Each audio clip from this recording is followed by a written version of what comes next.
Hello and welcome. This is a walkthrough of the Chemistry Regents Exam that was given on June 22nd, 2011. What's going to happen in this tutorial is that we're going to walk through Part A of that Regents Exam. And Part A of the Regents Exam is a section of multiple choice questions. There are 30 questions in all, and they cover the full scope of the entire course. The section is chopped up according to its topic area. And you can see that we've highlighted here the first section, which is the section dealing with atomic structure. And our first 4 questions all deal with atomic structure. So we'll jump right in with question number 1. A neutron has a charge of. Well, that's a super simple question. If you have some background here, you know instantly that that is going to be the charge of 0. But let's look at the details of where this comes from. There are several atomic particles that we discuss.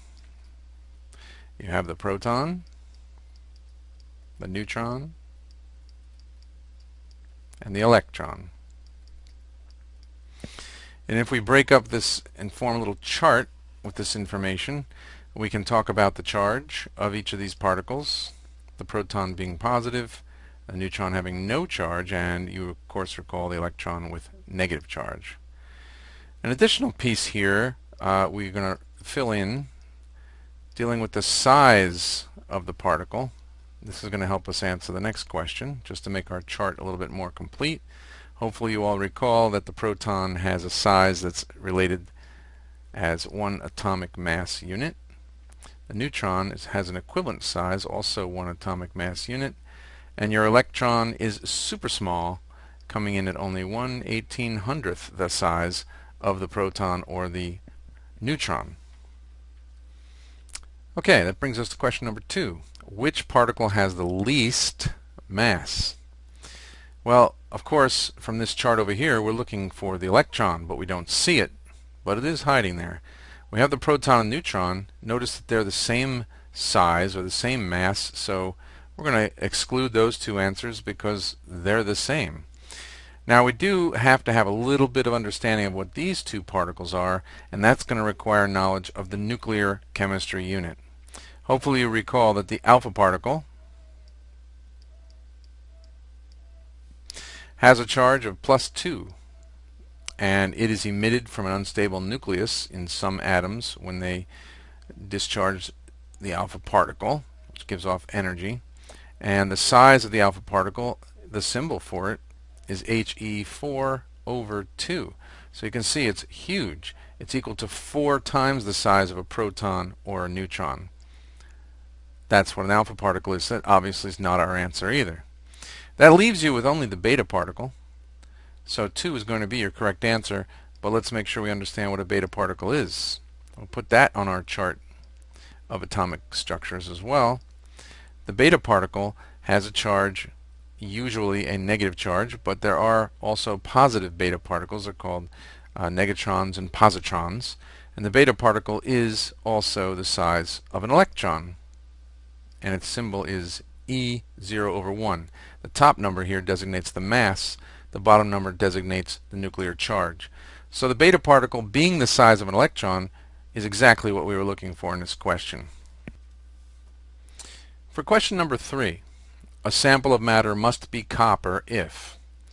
Well, we need to track down some information about copper to see which one of these statements is going to match it properly. So to do that, we're going to bring up the reference table. This is the periodic table, and very quickly we're going to find copper on here. And you can see copper's location right here on the table. So I'm going to snap that little picture out, and I'm going to insert it into this page. Here's my little copper sniplet. And we're looking for information related to the copper so that we can answer the question. Each atom in the sample has 29 protons.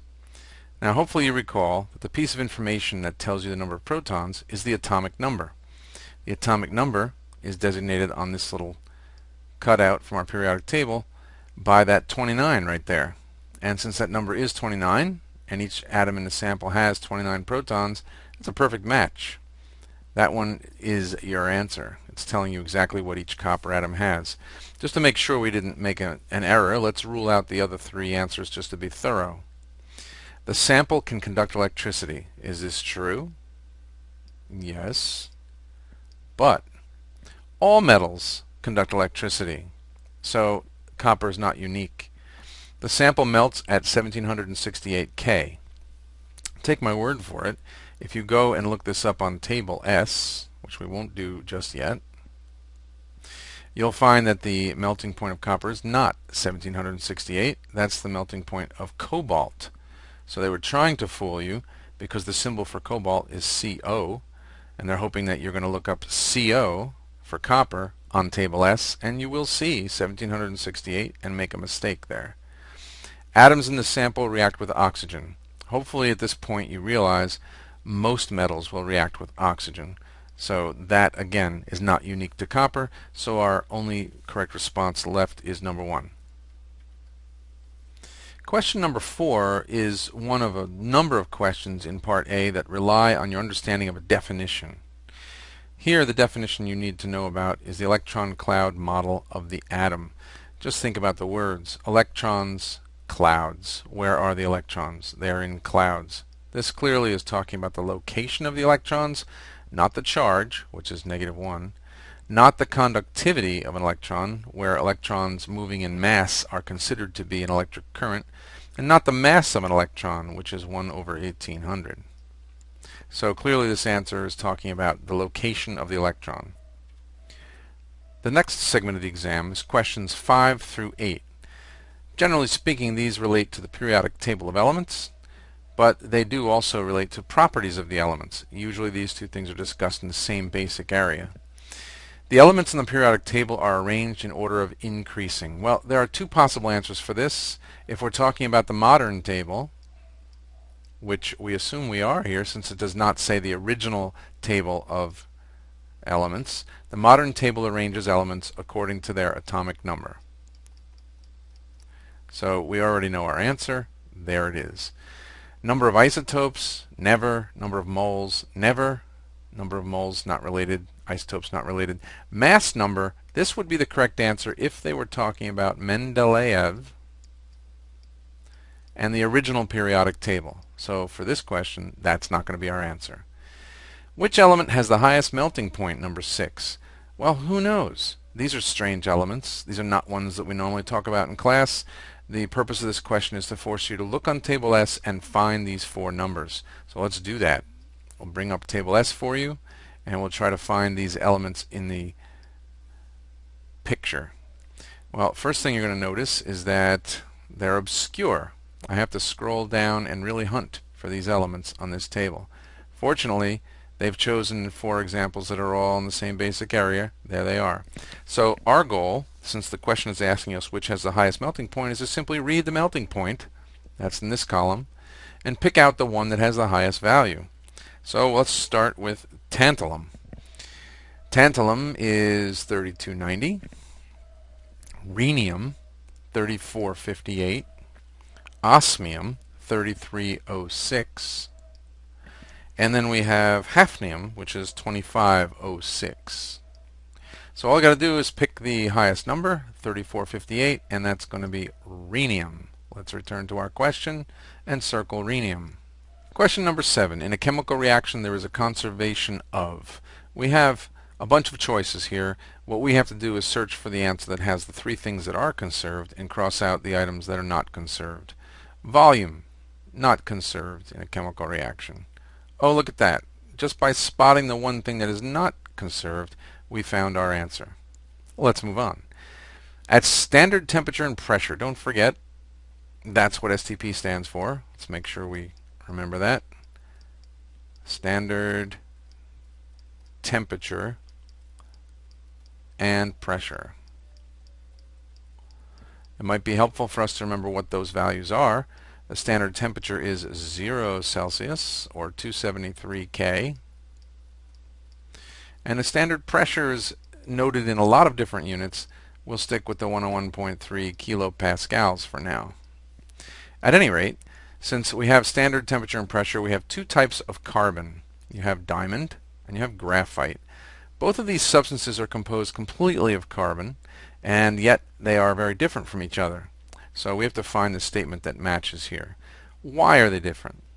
Well, they're different because they have different crystal structures. So answers 1 and 2 are out based on the crystal structure comment. And then, do they have the same properties or are they different? Well, try giving your significant other a graphite ring and you'll find out that they do have different properties. That's answer number 4. Question number 9 sets off our math alert. This is a mathematics question, a chemical math question. We're dealing with the gram formula mass, and we're dealing with a quantity of 1 mole. It is convenient to know that the gram formula mass is represented in units of grams per mole. So if you have 1 mole of a substance, and you know that it has a mass of 48 grams per mole, then all you have to do is multiply the two numbers together, and you'll get your answer of 48 grams. So 48 grams per mole times 1 mole.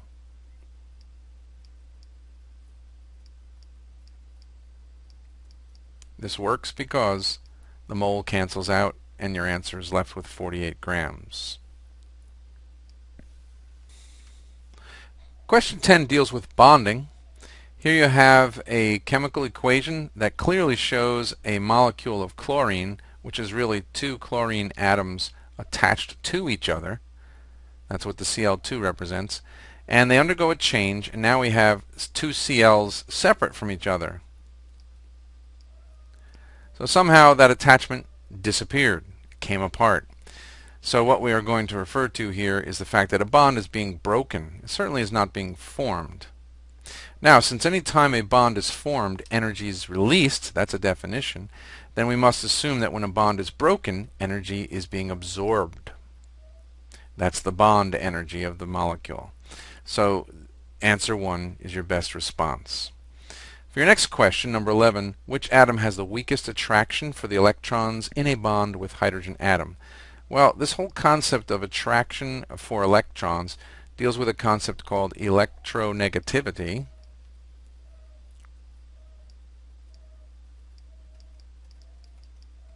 And the idea of electronegativity, we can look that up on table S for these 4 elements. So when we do that, let's go to table S, which we still have open from our previous question, and we'll find our 4 elements and we'll write down those numbers and then we'll compare them to each other. The first one is chlorine. That number is 3.2. Fluorine, 4.0. Here's your fluorine up here. Then we have oxygen weighing in at 3.5. This chart actually has 3.4. They've changed that value on the 2011 reference tables. And sulfur, clearly the smallest number at 2.6. So we're going to pick sulfur because it is the lowest number. Again, this was 3.4, this was 2.6, the chlorine was 3.2, and the fluorine is 4.0. Of course, the strongest one. So we chose answer 4. This section of the exam, questions 12 through 15, deal with the physical properties. Which substance cannot be broken down by a chemical change is question 12. Here they're looking for, that's pretty much a definition. If it cannot be broken down by a chemical change, it is an element. So all you have to do is spot the element in the collection. Ammonia, hopefully you remember ammonia as a compound NH3. Water, we all know that's a compound H2O. And propane is an organic compound that has 3 carbons in it and a whole bunch of H's. And since it's an ANE ending, the number of H's is 2 times the 3 plus 2, or 8. But this one, mercury, is an element, elemental substance, so that's our answer. Question 13. At standard pressure, how do the boiling point and freezing point of sodium chloride aqueous solution compare to the boiling point and freezing point of water in a liquid phase? Well, this is pure water. This is an aqueous solution. And in solution, NaCl will form compounds. Will form ions. And if you put ions into solution, it will alter the freezing point and boiling point of the substance. We call that the freezing point depression. freezing point gets lower, and the boiling point elevation. That's what this question is referring to. So since you've dissolved something in the water, expect a lower freezing point than normal and a higher boiling point than normal. So let's evaluate the answers. Both the boiling point and freezing point are lower. No, they're not. Both the boiling point and freezing point are higher. The boiling point is lower and the freezing point is higher. No, it's the opposite of that. Hopefully number 4 has what we're looking for. The boiling point is higher and the freezing point is lower. Absolutely. Answer number 4. Question 14 offers us a chance to speed up a little bit. The word temperature is given, and they're telling you that temperature is a measure of the. This is clearly a definition question, so let's find the definition. Average kinetic energy of its particles. Stop right there. The answer is number 1. Alright, let's push the page up a little bit so we can see number 15 more clearly. According to the kinetic molecular theory, the particles of an ideal gas do what? Well, kinetic molecular theory, or KMT, you definitely should review this concept if you don't remember it. It deals with the fact that gas particles are in constant random motion, that they collide elastically or bounce off each other, and that they have virtually no attraction for each other. Well, let's start eliminating some of these. Is it reasonable to assume that gas particles have no energy? No, they have the highest energy of the different phases. Have a strong intermolecular force? No, the reason they're gases is because they don't stick together. They are arranged in regular, repeated geometric patterns. No, that's a description of a solid. So 3 is out. Hopefully 4 has what we're looking for. Separated by great distances compared to their size. Sure they are. They're really far apart. Questions 16 through 18 deal with the dreaded kinetics and equilibrium, or K&E unit that we went through. And question number 16 begins by giving you an equation. Notice the reversible arrow, so this is an equilibrium system. It's also a closed system, which allows it to reach equilibrium. But the question, as bulky as it is really simply asking you, what's the definition of equilibrium? Well, equilibrium, if you hunt through these answers, is that system reaches a point where the forward reaction and the reverse reaction have the same rate. So the rate of the forward and reverse reactions are equal. They're not unequal. That wouldn't be equilibrium. That would be disequilibrium. And we also don't know and don't care what the amounts on either side of this are. What's important is that they stay constant, not that they're equal. So saying that one is more than the other or that they're equal is not important when you're discussing equilibrium. The only important factor is the rate of the forward equal to the rate of the reverse. For question 17, in a chemical reaction, the difference between the potential energy of the products and the potential energy of the reactants is equal to. In my classes, I use this equation, where PE stands for potential energy, P for product, minus potential energy of R, reactant, and that expression is used to calculate the delta H of a reaction. What does delta H stand for? That is the heat of the reaction. It's number 3. Question number 18. For a given chemical reaction, the addition of a catalyst provides a different reaction pathway that, and now we have several different choices. What does a catalyst do? Hopefully you recall from class that catalysts speed up reaction rate, so we can get rid of answers 1 and 2 because they're both telling us that the reaction rate is decreasing, which is not true. So how do they do it? How does a catalyst actually increase the rate of a reaction? Well, hopefully you recall from the basic potential energy diagram pictures that we've looked at that this area, the region up on top of the graph, to get from the starting point to the top is called the activation energy. The effect of putting a catalyst into your system will be represented here by the blue line. What the catalyst does is it allows us to reach the top of the curve more quickly by allowing us to get an activation energy that's a little bit lower. So we have a lower activation energy. So our proper selection for this answer is going to be number 4. The catalyst will increase the reaction rate by lowering the activation energy. You can see here the blue line a little bit lower than the red. This third response here increases the reaction rate and has a higher activation energy, just not true. We hit questions 19, 20, and 21 and we enter into the area of organic chemistry. In organic chemistry, of course, we're studying the structures of carbon-containing compounds, and the first question jumps right in. Which atoms can bond with each other to form chains, rings, or networks? Well, that's all about carbon. And just recognizing that we've entered the organic chemistry part of the test is enough, and you easily should spot carbon as your answer. Number 20, a molecule of an unsaturated hydrocarbon must have. Well, what is an unsaturated hydrocarbon? A typical structure of a hydrocarbon, here we're drawing one with 2 carbons, we're going to fill in all the available locations around the carbons with hydrogens, and carbon will accommodate 4 bonds.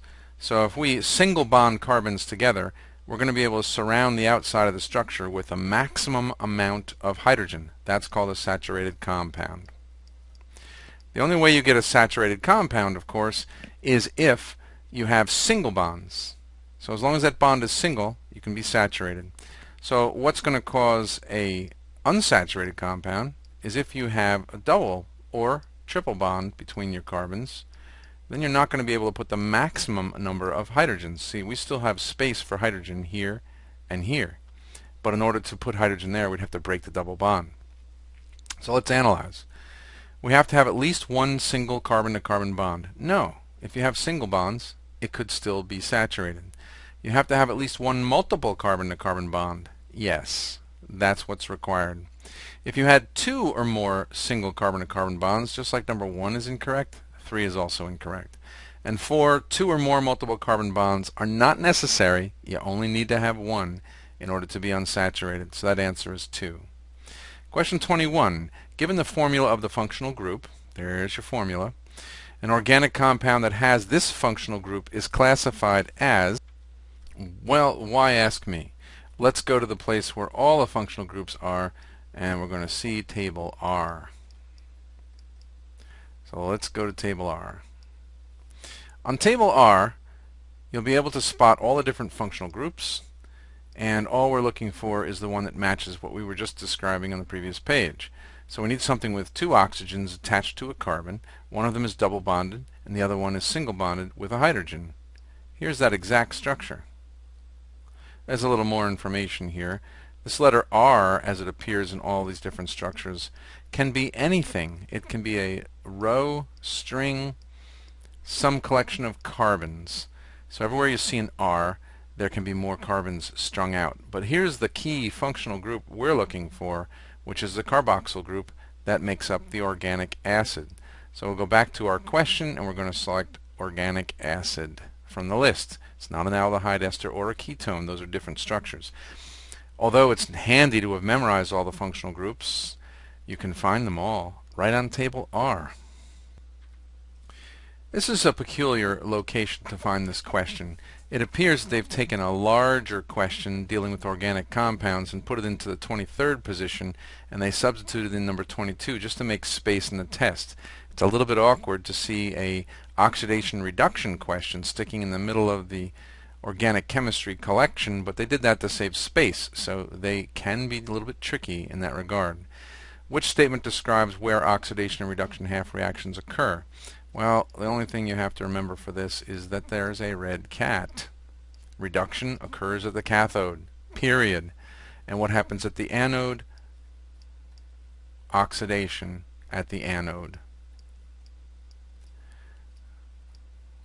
So it's a red cat, or reduction at the cathode, oxidation at the anode. So oxidation and reduction both occur at the anode? Not today. Oxidation and reduction both occur at the cathode? Nope. Oxidation occurs at the anode and reduction at the cathode. There's your red cat. They've matched them properly together, so there's your correct answer.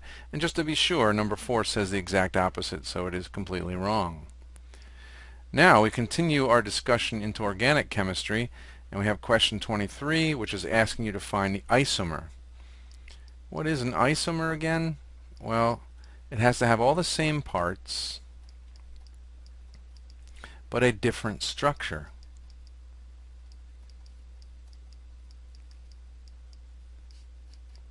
So let's count the parts. There's 3 parts. There's oxygens, there's carbons, and there's hydrogens. So the structure they gave us, given this formula, has one oxygen. It has 1, 2, 3, 4, 5, 6, 7, 8 hydrogens. And there is a string of 4 carbons present. So I'm looking for an answer that has the same thing. Instantly I notice there's 2 oxygens here, so that guy's out. There's 2 oxygens here, so this guy's out. And both of these match perfectly the count of 1 oxygen, 4 carbon, and 8 hydrogens. However, notice the location of the double bonded oxygen. This double bonded oxygen is on the end of the molecule. So is this one. Now you're saying, of course, they're on opposite ends, but so what? If you look in a mirror, everything's on the opposite side. These are mirror images of each other. This one, however, has its double bonded oxygen located not on the end, but instead in a position that's secondary. That makes it a completely different structure, and that's our correct answer. So it is an isomer of the original structure, and the answer is 2. Now we go back into another redox question. It's actually the second one, but it's just in a strange place. And oxidation reduction, we deal with 2 different kinds of electrochemical situations. There's the electrolytic cell, and then there's the electrochemical cell. Major difference. Electrochemical is a cell in which a chemical reaction will generate electrical energy. And an electrolytic cell, you have to supply the energy. So we go from electrical, usually from a battery, and it generates a chemical reaction that normally would not occur. So we're taking electrical energy and we're forcing a chemical reaction to occur. And in the electrochemical cell, we're taking a chemical reaction and we're getting it to generate electrical current. So the electrolytic cell, that's the one being discussed in number 24, what's happening? Electrical energy is being changed to chemical energy. There's your answer by definition. Who's talking about nuclear? Not me. Who's even mentioning thermal? No, those are from the wrong unit. They're decoys. And this one, chemical energy to electrical energy, that would be the correct answer if that term right there was electrochemical cell. That one. So the correct answer is 2, which describes the electrolytic cell. Question 25, we venture back into organic chemistry. Which compounds can be classified as electrolytes? It's a little bit of electrochemistry. It's also a little bit of acid and base. So we have entered the acid-base zone.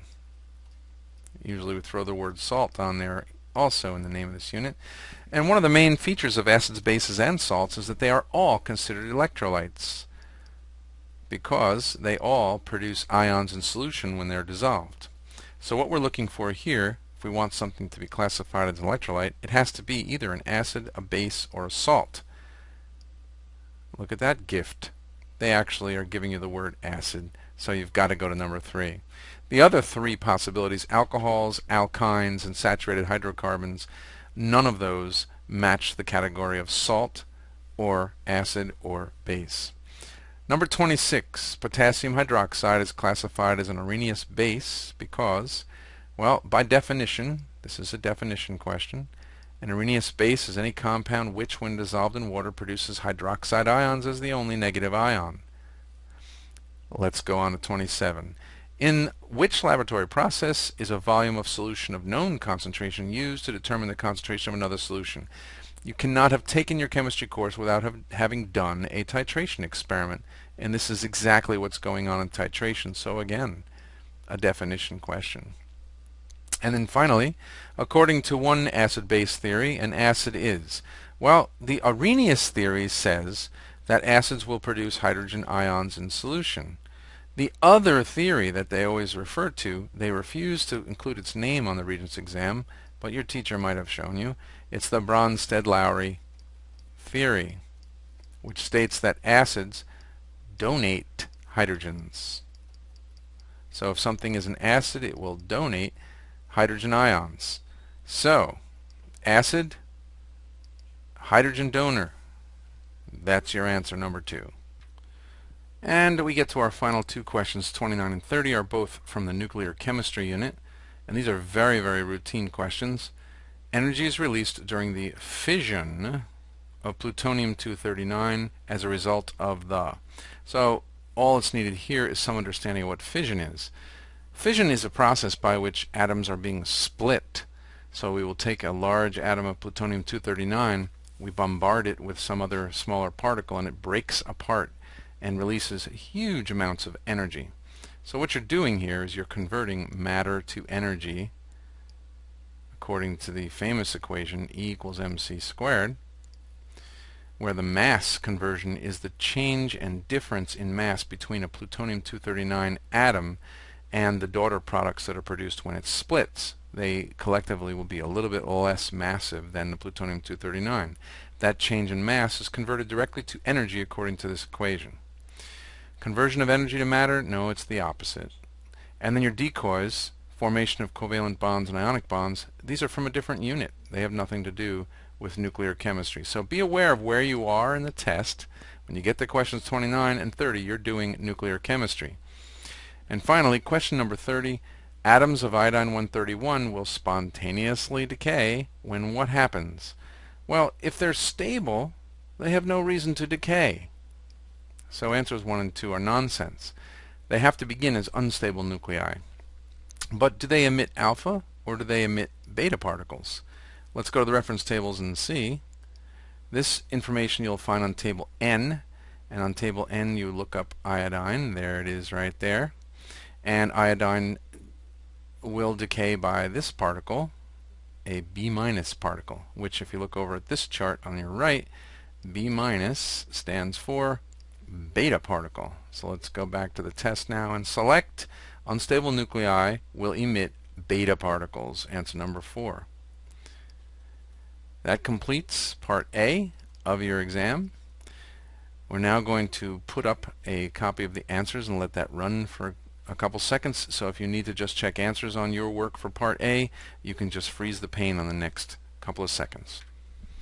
Again, we're going to post the answers to part A so you can check your answers if you've done the work ahead of time. And you can just push pause while I'm writing answers up here. And this is to the 2011 exam. Chemistry. Hope this was helpful. See you next time.